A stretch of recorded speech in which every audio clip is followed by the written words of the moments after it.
At the grand ballroom of the National Unity Gala, the air was heavy with perfume, political tension, and the glint of camera flashes.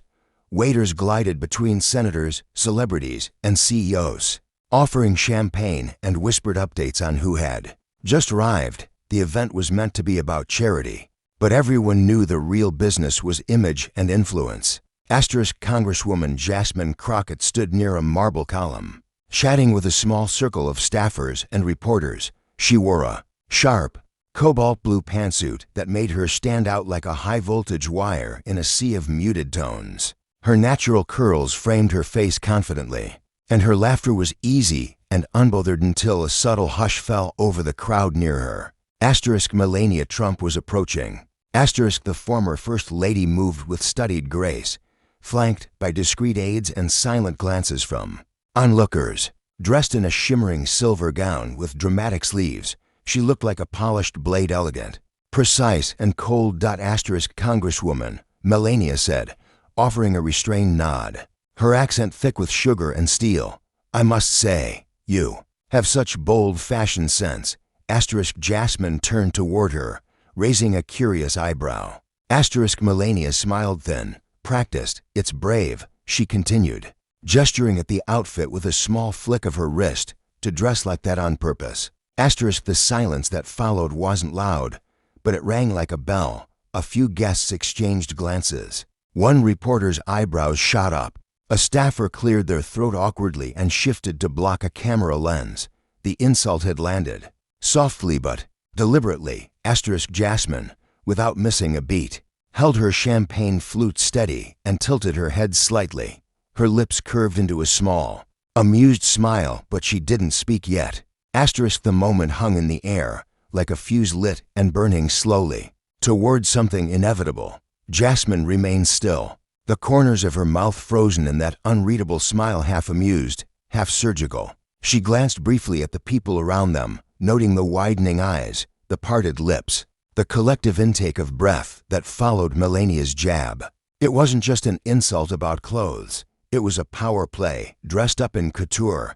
The ballroom seemed to compress, as if the air itself had taken a step back to make room for what might come next. A champagne glass clinked too loudly in the distance. Someone muttered "oh damn" under their breath, just loud enough to break the fragile hush. One of Jasmine's aides subtly stepped forward, ready to redirect or diffuse. But Jasmine raised one finger, barely a gesture, really, and the aide stopped immediately. She had this. Jasmine slowly turned to face Melania fully now, her expression calm but sharp, like a blade sheathed in velvet.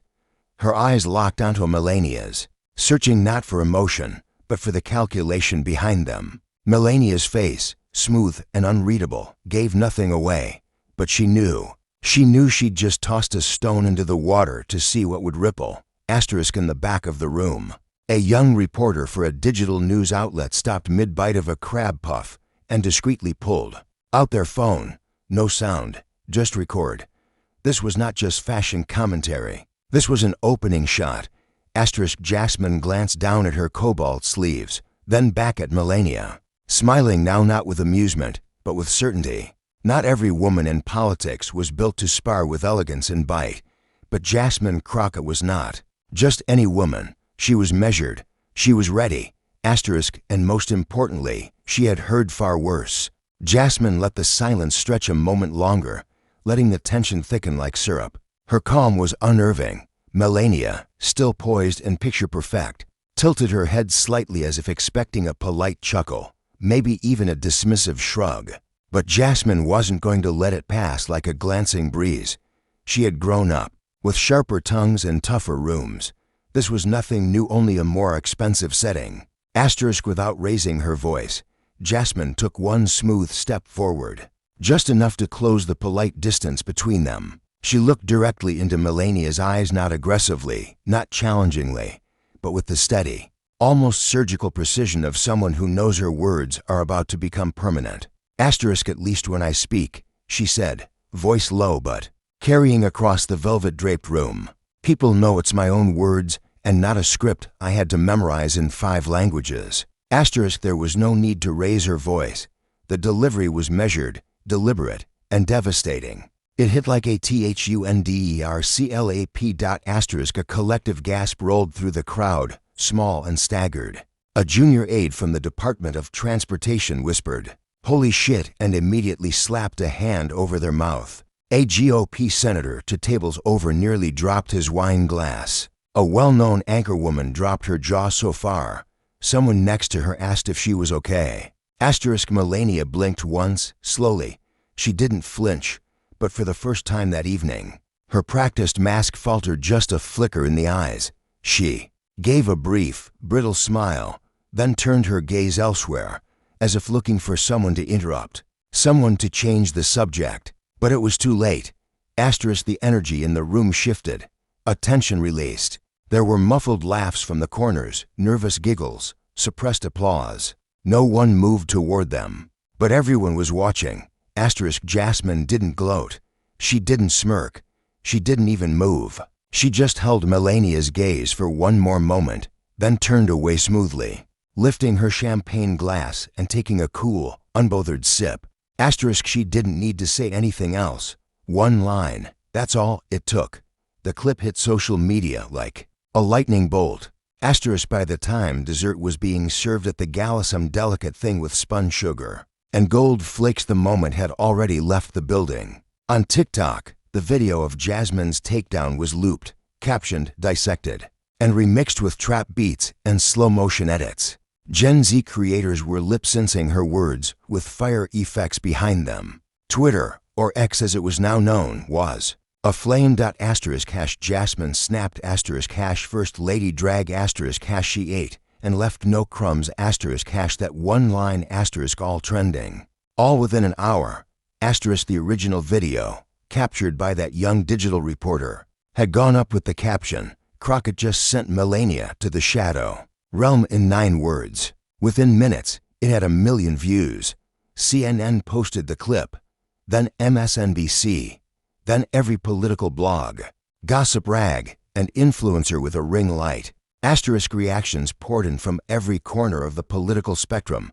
Progressives were ecstatic. "We've got clapback queens in Congress now," one tweet read, paired with a gif of Michelle Obama raising her eyebrows in approval. Young voters flooded Jasmine's Instagram comments with flame emojis and "yes ma'am" declarations. Even people who had never heard of her a day before were now declaring themselves lifelong fans. Late-night hosts scrapped their planned monologues and rewrote jokes on the fly. Jimmy Fallon played the clip twice, then mimed himself getting knocked over by the line. Stephen Colbert simply stood in silence for several seconds before saying, "I'm not even mad. I'm just in awe." The moment transcended politics. It became cultural. Fox News commentators, in contrast, scrambled to reframe it. One panelist claimed it was deeply disrespectful to former first ladies, while another called it the new low of American decorum. But even as they criticized, the clip ran in the corner of the screen over and over, without sound, with closed captions, the words immortalized. Political analysts began debating it on the hour. Was it inappropriate, brilliant, dangerous, effective, beneath the office, elevating it? Jasmine Crockett hadn't posted anything yet, but she didn't need to. The internet had already declared her the undisputed winner of the night. In the hours and days that followed, the political world scrambled to absorb the shockwave.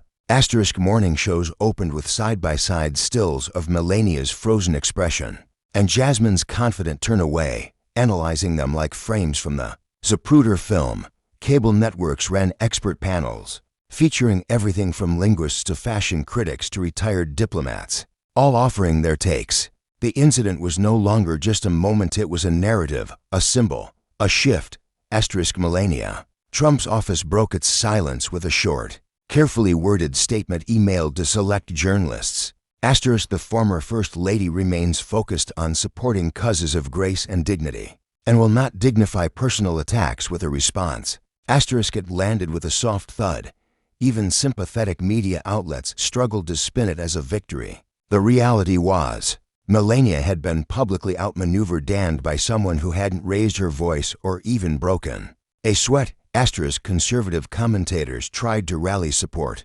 Pundits on talk radio raged about the collapse of civility and accused Crockett of disrespecting tradition. A columnist in a right-leaning magazine lamented, "We've entered a new era where loudmouth performance is mistaken for political courage." But the problem was, no one who watched the video thought Jasmine had been loud. She had been still, controlled, surgical. Meanwhile, Jasmine finally broke her silence, not with an interview, not with a press release, but with a photo. She posted a single image on X and Instagram. Her cobalt blue heels resting on the floor of her congressional office, crossed at the ankle. The caption read, "Mic drop. No names, no hashtags, nothing more." It was instantly reposted by millions. Fashion blogs praised her style. Media outlets wrote full pieces on her communication strategy. Students at Howard and Spelman printed the photo on T-shirts by the Vezin.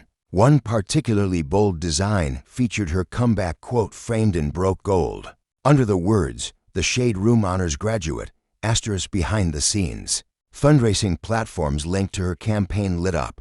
Donors left notes like, "For the Clapback alone." Her team, barely keeping up with the influx of attention, leaned into it but subtly. They didn't gloat. They didn't taunt. They just let the moment breathe. Melania didn't appear in public for a week. When she finally did, it was at a children's hospital event, smiling quietly beside a pile of teddy bears. She wore beige. She didn't speak. No one had to say it out loud, but everyone knew.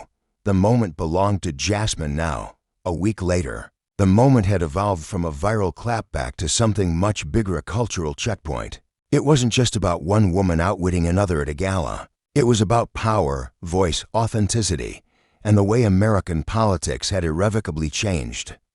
Cable news anchors were still talking about it, but now with a different tone, less reactive, more reflective.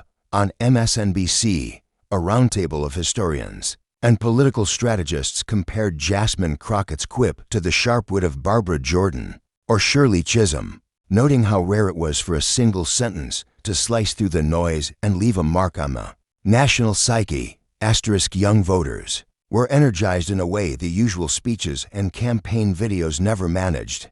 Political science professors included the exchange in classroom discussions about rhetoric, gender, and performance. In lecture halls, students debated whether it was a moment of pettiness or power and why so many people instantly felt it was the latter. The meme economy, of course, was still booming. TikTokers filmed reenactments, mashups, and comedic Melania inner monologue skits. A popular podcast devoted an entire episode to breaking down the line's timing, delivery, and emotional resonance. They titled it, "She Didn't Yell. She Just Ended the Conversation."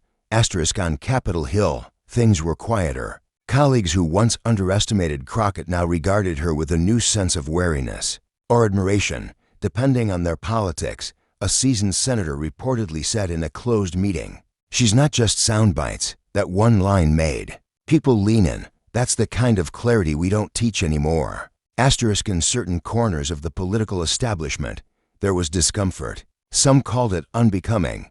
Others muttered that it was beneath the dignity of the office. But younger generations, especially women of color, saw it differently. For them, it was refreshing, relatable, necessary.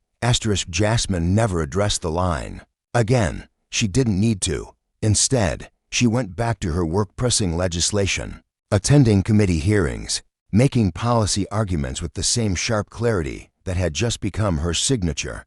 But the public saw her differently now. She had entered the national conversation as more than a congresswoman. She was a cultural force.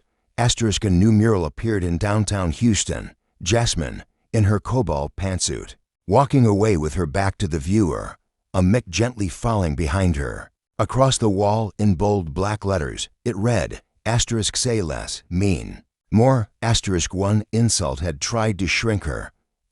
One line made her larger than ever.